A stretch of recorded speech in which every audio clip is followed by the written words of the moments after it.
UFC Fight Night Cejudo vs. Song is this week. I'm going to give you a full card prediction breakdown of all 11 fights on this card.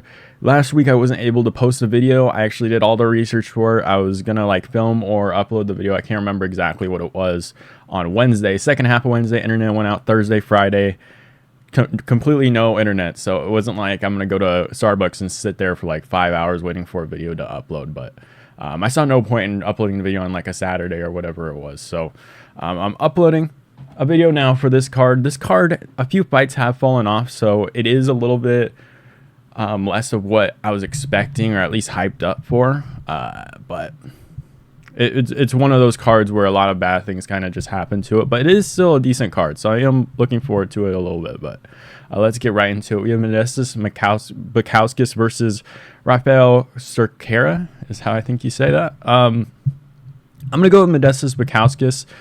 I did not like Cerqueira's last fight. I don't even think he landed a punch on Ibo Aslan. Ibo Aslan's pretty good, but it just wasn't competitive. Ibo kind of just landed a punch, put him up against the fence, and just went crazy on him, hit him to the body, and just broke him.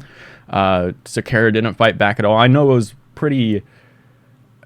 Ibo Aslan threw a lot of punches, so it's not like he really could have done anything where if he gives up his defense, he's kind of probably going to get put out cold, but it just looked really bad. Modestas Bukauskas is not that bad either. Lost to Vitor Petrino, got brutally KO'd there, but looked good against Prachnio. I mean, he's just hanging with these lower level guys. Not really hanging. He's beating up these lower level guys, isn't really making it competitive either, and I think he actually looks impressive there. Even like a Vitor Petrino, who hasn't looked that great recently. Still pretty young though. Definitely could actually be something in the light heavyweight division.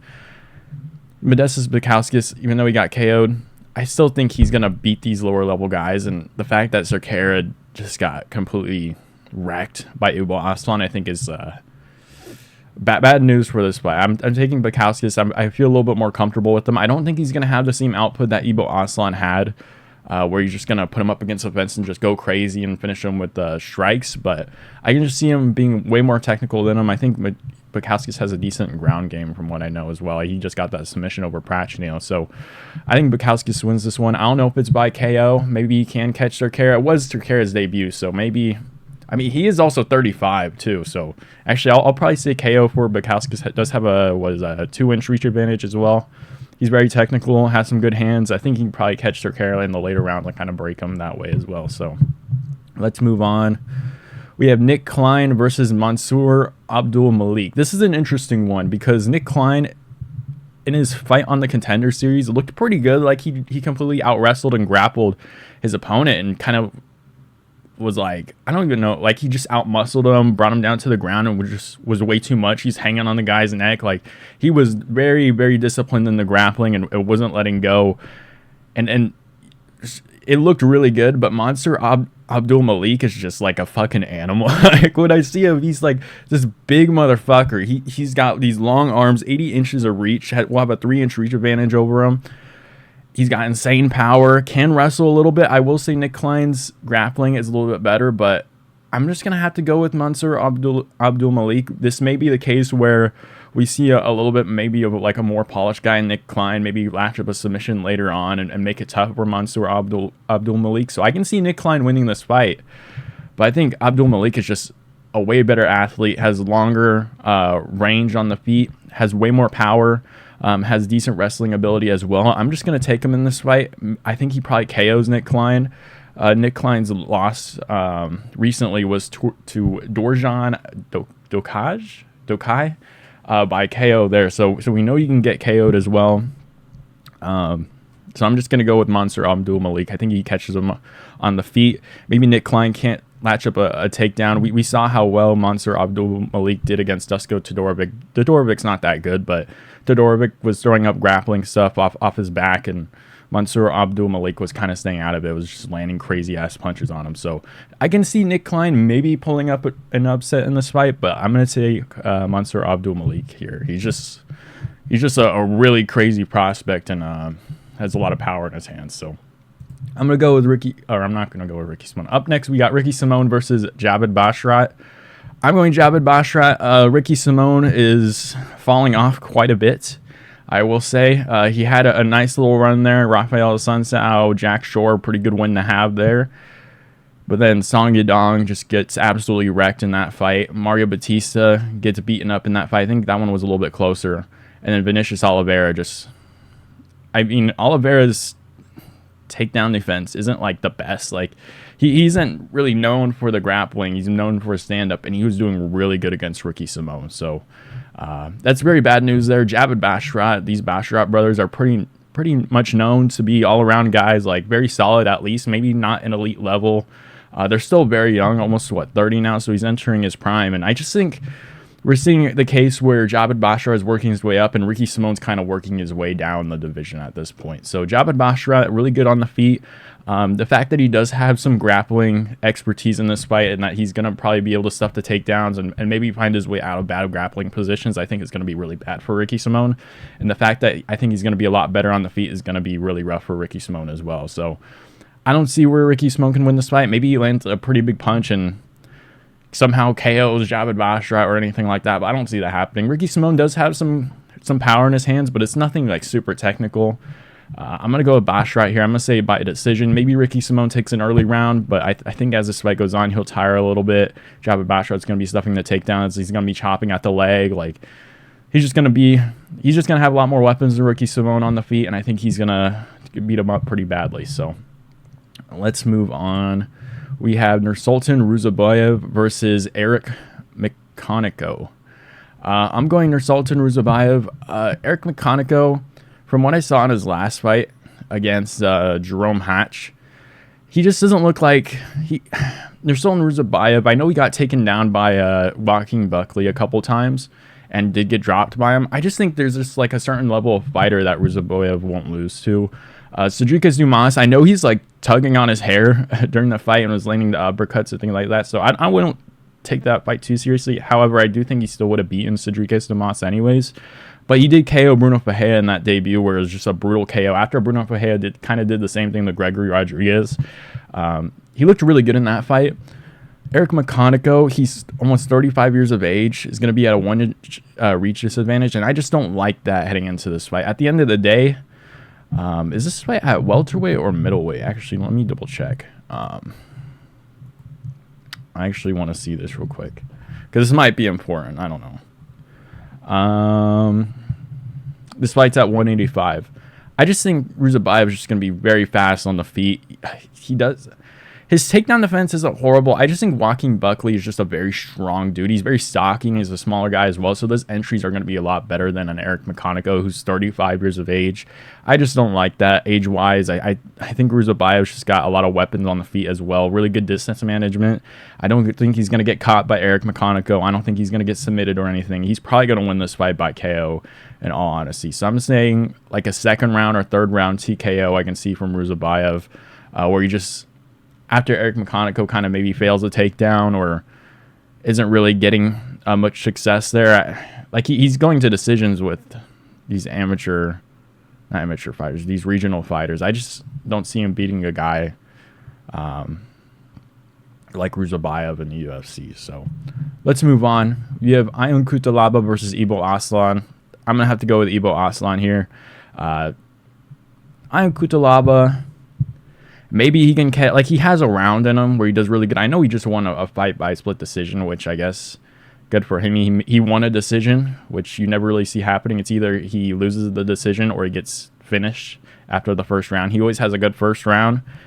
Ibo Aslan, though, unfortunately, this might be one of the fights where he gets checked, because there's middleweight and light heavyweight. It's always like this.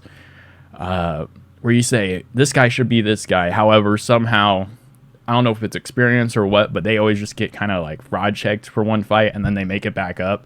It's the weirdest thing in these divisions. I don't see that happening with Ion Cutelaba and Ibo Aslan. But Ibo Aslan, I believe he does have some good ground game. Good on the feet as well. Really good power in his hands. Really technical. I think more technical than Ion Cutelaba. Cutelaba can probably dog it out in the first round. However, I do think Ibo Aslan does finish him in the second round in this fight. I think the cardio-wise, Ion Cutelaba won't be able to survive with Ibo Aslan. Aslan's also a pretty big dude as well, 6'3", 77.5 inches of reach. Will have a 2.5-inch reach advantage over Cutelaba. think that's going to be a problem for Cutelaba, who's just probably going to tire out after the first round. The thing with this fight is I can see Ibo Aslan surviving that first round with Cutelaba. That's the big deal here. Even if it goes to a decision, I still think he would be able to dog it out with Ibo Aslan and land pretty well on him. So I'm going Ibo Aslan here. I'm going to say finish in the second round. I think Ion Cutelaba kind of just gasses out after the first round. But yeah, that's how I see this fight going. Let's move on. You have Andre Fili versus Melquizael Costa. I'm going Andre Fili in this fight.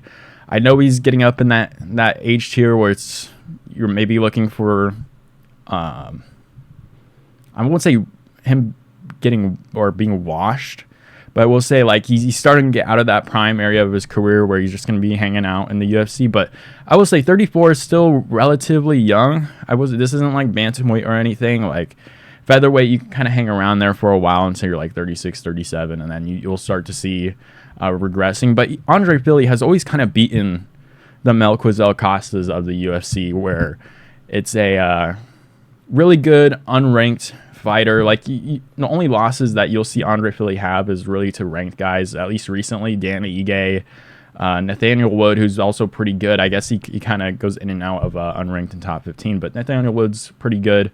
But he'll beat a Cub Swanson. He'll beat a Lucas Almeida. He'll beat a Bill Algeo, who that fight was really close. Bill Algeo, I always thought was pretty good too. So, I mean, these are good ones to have, especially at this point in his career. So, Melquizael Costa is losing to Steve Garcia, who's really, really good.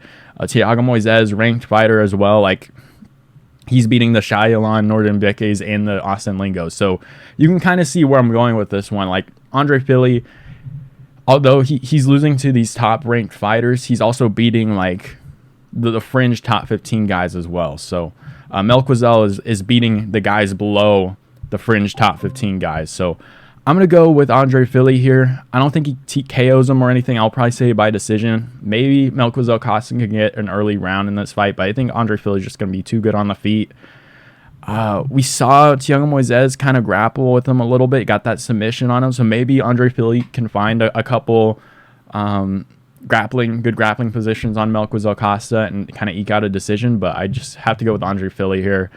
He beats this style, or not this style, but this kind of opponent quite a bit in his career. So I'm going to move on. We have Alonzo Menifield versus Julius Walker. I'm going Julius Walker in this fight. I think this is probably, I guess the last two fights have been pretty close in odds, but this guy's an underdog, at least according to Tapology. I'm going Julius Walker. Alonzo Menifield has not looked good in his last two fights, although it has been against Carlos Olberg and Azamat Murzakanov. He has beaten Justin Jacoby and Jimmy Crute, which I don't know really how much that means at this point. Justin Jacoby's weird. There's no point in even kind of justifying any of his wins or losses, because if you think Justin Jacoby's going to win a fight, you bet the opposite. If you think Justin Jacoby's going to lose, you bet on Justin Jacoby at this point. So it's just not even worth kind of debating those fights at least. But Julius Walker, very, very big dude, 6'4", 81 inches of reach. We'll have a 5-inch reach advantage on Alonzo Menifield. And we've seen Alonzo Menifield get chinned in his last two fights. Carlos Olberg is only 15 seconds and he gets put out cold. And then Azamat Murzakanov puts him out cold in the second round as well. I'm going to have to go Julius Walker here. Very, very dangerous on the feet. Very technical as well. Very long. I think he's just going to be able to hit Alonzo Menifield at will here. And I think that's going to be very worrying for it. Because I honestly think, especially a 37-year-old Alonzo Menifield, I know this is at light heavyweight. You can see some of these older guys be very successful in these higher divisions. At the end of the day, Alonzo Menifield's gotten chinned 2 times in his last fight. Julius Walker, very big dude, very long reach, has a lot of power in his hands. His last fight was a win by TKO, submission, TKO, submission. I can see, and he's 25 years of age as well, almost 26. He's only going to get better. Maybe Alonzo Menifield can kind of eke this one out. I just think Julius Walker's just going to be able to catch him on the chin. He has a lot of good power in his hands.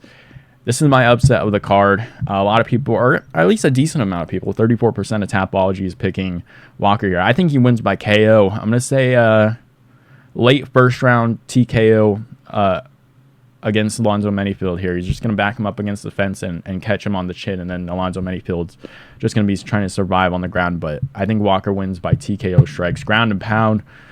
Let's move on. Up the main card, we have Gene Silva versus Melsik Baghdasaryan. I'm going to go with Gene Silva in this fight. He's beaten the more credible opponents, in my opinion. Just beat Drew Dober by KO, which is pretty impressive. It was by a cut, but he was wrecking Drew Dober in that fight. Same thing with Charles Jourdain at this point. Very good one to have. Charles Jourdain has always been pretty solid in the UFC. Weston Willison, of course, he's going to KO him. But Melsik Baghdasaryan, very good on the feet. I will say he has gotten submitted by Joshua Kalibau. I think he did slip in that fight, if I'm remembering correctly. I think he slipped, and then Kalibau hopped on his back or something like that. So it was kind of unfortunate for him, but it's just another one of these cases. Is this fight at featherweight? I want to say it's at featherweight. Let me double check real quick. Featherweight. So he is dropping down. It is very interesting that this fight's against Baghdasaryan, not a higher level opponent. But Baghdasaryan is 33 years of age. He's just hanging around with lower level competition, and Gene Silva is beating up. Although it is at 155, I won't say Charles Jourdain. I think that one was at 145, but he KO'd Drew Dober, which is pretty impressive. Drew Dober has always been that fringe top 15 guy, although it was up a division. So you always see the featherweights do well, lightweights do decent at welterweight. I guess it's less of a move up, but we have seen a Gilbert Burns has some really good success in moving up, and then same thing with welterweights moving up to middleweights. You always see some success there just because of the speed difference and everything like that, but I think Gene Silva is just a much better prospect than Baghdasaryan. I guess Baghdasaryan's 33 now, so he's not really a prospect anymore. But Gene Silva is only getting better, 28 years of age, has all the momentum in the world coming into this fight. I mean, Baghdasaryan just won a decision against Tucker Lutz, almost a year and a half ago. He doesn't even have close to the same momentum as beating a Drew Dober 7 months ago as a Gene Silva would. So I'm going Gene Silva, good power in his hands. It will be very interesting to see. We haven't really seen his grappling too much in the UFC. I would like to see him implement that a little bit, see how he does against Baghdasaryan there. Because I think we have seen Gene Silva get taken down. I think he got taken down by Charles Jourdain a couple times, but wasn't able to establish positioning. If Gene Silva needs to take down Baghdasaryan, I think he could. I just think there's going to be a very big power difference here. Baghdasaryan's probably going to be the more technical fighter. I just think there's going to be a massive power difference. I think when Gene Silva lands on Baghdasaryan, you're going to see a big damage change there. You're going to see Baghdasaryan not be able to deal with it too well. And I think maybe he might even get a TKO. I don't mind this fight going to a decision. Has Baghdasaryan gotten TKO'd in his career? He hasn't. So maybe Gene Silva can get the finish by KO. I'm not 100% sure about it. I'm probably gonna say a decision in this one. I don't know if he finishes Baghdasaryan. He definitely could. He does have a lot of power in his hands. I wouldn't mind it at all. But Baghdasaryan is just very technical on the feet. I think he can hang a little bit with Gene Silva for the rounds. I just think the power difference is just going to be a big problem for Baghdasaryan in this fight. So let's move on. We have Rob Font versus Gene Matsumoto. Again, Rob Font's a little bit older in his career. Again, can still show that he's very good. Maybe fringe top 15 at this point. Maybe not like a real ranked contender here for the title anymore. But had that really good Adrian Yanez performance. Corey Sandhagen fight. Davidson Figueiredo kind of hung in there as well. Looked pretty decent in that fight as well. Kyler Phillips went against Kyler Phillips. Relatively impressive. Kyler Phillips is kind of working his way up. Another one of those MMA lab guys that are kind of showing up in these bantamweight divisions that look pretty good. But Gene Matsumoto, he is 16-0. But against Brad Katona, there's a couple times where he got rocked. And that kind of worries me a little bit. His hands are a little bit slower. Rob Font is always, he's from that New England cartel. They always got good hands. I know that camp isn't doing great these days. What they got, Nick Fiore, they got Calvin Cater, Rob Font, I guess Nick Fiore. If I'm remembering correctly, I could be extremely wrong here. I think Fiore has looked decent recently. Yeah, okay. So I am remembering correctly. Mitch Raposo is in the UFC. They have some Yeah, they do have some decent fighters in that camp. There have been some can-crushing allegations in the past before coming into the UFC. But Rothbont always has good hands. They always got good boxing in that camp. I think he's just going to have a lot better hands than Gene Matsumoto in this fight. It's a 50-50 fight, which is very interesting. Maybe Matsumoto can pull this one off. He's actually the favorite. Maybe they think he's just going to out-wrestle him or something like that. I like Rob Font in this fight. I think there's just a big skill gap in this one. This was supposed to be the Dominic Cruz fight, so maybe there's just going to be a big style difference, and that's going to be a problem here, but I'm going to stick with Rob Font. I think he's a more experienced fighter. I guess this is another underdog pick, very interestingly enough. Yeah, I'm going with Rob Font in this one. I didn't like what I really saw from the Brad Katona fight, so let's move on. We have Brendan Allen versus Anthony Hernandez. I'm going with Anthony Hernandez in this one. Brendan Allen probably has the more skilled striking, maybe even the more skilled grappling. But Anthony Hernandez, the way he implements his game, I think is going to be a lot more effective than Brendan Allen in this fight. Maybe Brendan Allen can stuff a couple of takedowns, but I think at the end of the day, it's just going to start piling up for Anthony Hernandez. We've seen that big middleweight, like I mentioned before, in the Ibo Aslan and Ion Cutelaba fight. We've seen that big fight that Anthony Hernandez had, where it's going to take him away from the unranked guys and the ranked guys, and that was against Roman Kopylov, where he just got the submission, which I thought was pretty impressive. Same thing with Michel Pereira, came from welterweight, was running through the lower levels of middleweight here, and then just got finished by Anthony Hernandez, which is pretty impressive win to have there. Brendan Allen, though, I think he was close to the top 5 after his last fight. Lost to Nasruddin Mavov in that one, but he's at least hovering around that top 5 area. These guys have fought before. Let me see who won that fight, because I didn't watch that one. I remember they fought each other a while ago when they were both pretty new prospects to the UFC. Yeah, he did beat Brendan Allen by decision already.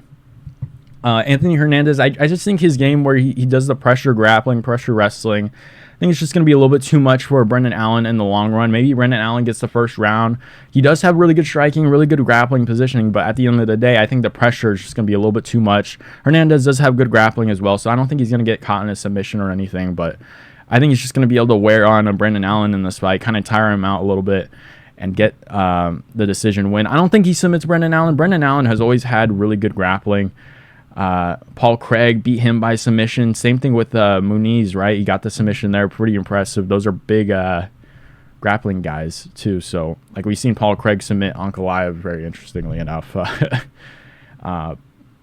So, yeah, out-submitted, very good submission guys. I just don't think Anthony Hernandez is going to put himself in harm's way that way. The same way that an Ankalaev did, where he got submitted. Ankalaev. I'm talking about Paul Craig. I know I'm talking about Brendan Allen. I don't think he's going to put him in bad position where he's going to get latched up by Brendan Allen in this fight. Or even on the feet. Maybe he might get caught a couple of times. I do worry about Anthony Hernandez on the feet a little bit, that he might just run into some punches and get caught or anything like that. But I just think the pressure wrestling is just going to be the big factor in this fight. I think it's just going to be a little bit too much for Brendan Allen. So let's move on. We have Henry Cejudo versus Song Yadong. I'm going Song Yadong. Henry Cejudo, 38 years of age for bantamweight, is not very great. Even though he did look decent against Merab early on, I think he did catch him and hurt him pretty badly. Got that split decision, loss against Aljamain Sterling. People said it was probably a lot closer than it really was. It really ended up not being the case after a rewatch. But Henry Cejudo is still pretty good. However, the problem with him is he's never really able to establish a good control on the ground after his wrestling. Like, he wrestles, and then there's not really much after that. It's just wrestling. And at bantamweight, you can't really pull that off the same way like a Colby could have pulled it off at welterweight, where you just a lot of pressure wrestling. Like, these guys would get up and you tear them down and they would get gassed out. Like, a lot of bantamweights have good cardio. It's a very fast-paced division. Henry Cejudo, it's just his problem, especially recently with this new wave of bantamweights from when he was champion, is that he's able to take them down, but these guys are able to get right back up, and then he really has nothing for them at that point. But he has fought two Pretty good wrestlers in Merab and Aljamain Sterling. Song Yadong has good wrestling as well. He did lose to Piotr Yan, a very injured Piotr Yan, but Piotr Yan has always been pretty good. It was a pretty impressive win for Piotr Yan, and he has taken about a year off, which is pretty good for Song Yadong, who probably did take a lot of damage in that fight, and he's only, 27? Taking a year off is not necessarily bad. I think he's probably only going to get better as well. But if you remember, he did really good against Corey Sandhagen. It was probably 2-2 going into that 5th round, and if it wasn't for the cut, the fight is a lot closer than it actually is. But beat Ricky Simón, just absolutely destroyed him in that fight, who was also a wrestler. Song Yadong does have a decent wrestling base, trains at Team Alpha Mill. They got a lot of wrestlers over there. And Song Yadong just has a lot of power in his hands as well. I think Henry Cejudo is going to have a lot of trouble taking down Song Yadong and establishing control on the ground. Like you saw Corey Sandhagen do it, but Corey Sandhagen also had very tricky striking to go along with that. Henry Cejudo has good striking as well, but his defense isn't the best. I don't see Song Yadong. Maybe Song Yadong can KO Henry Cejudo. I feel like that's his path to victory here. We just haven't seen Henry Cejudo get knocked out. I think that's my big issue with this one. Maybe Henry Cejudo gets dropped a couple times and gets hurt, but I don't see him getting TKO'd in this fight. Maybe I could be wrong here, but Song Yadong, I think he's just going to do really well against the takedowns, do a lot better than he did against Corey Sandhagen. Ended up getting up a couple times in that fight as well, so it wasn't necessarily horrible on his side, but his striking is only going to get better. His takedown defense is only going to get better. His wrestling is only going to get better. Henry Cejudo is just on the other side of his career at this point. And I think Song Yadong, with the power in his hands as well, maybe that's why I really wouldn't mind a KO. It's just, ooh, I'm gonna say a 3rd or 4th round TKO. I think Song Yadong just countering everything Cejudo does and might break him a little bit, and I think he might just catch him, and we might get a TKO finish for Song Yadong. And I don't even mind is this like a retirement fight for Cejudo if he loses? I don't know what Cejudo's plans are necessarily after this. Like, I'm going to be honest, like, he lost to the last 2 champions in this bantamweight division. Like, what's really next for Cejudo at this point? Is he going to move divisions? I don't know. I just think Song Yadong is just way too good on the feet compared to Cejudo, and I don't think Cejudo's wrestling is good enough against the Song Yadong to where he's going to just grind him out on the ground or impose his offense on him. I just don't see that on Song Yadong in this fight. So I'm going Song Yadong, probably 4th round TKO. I wouldn't mind. Let me know who you guys have down below in the comments. Who do you guys have winning in the main event, and I'll see you guys next time.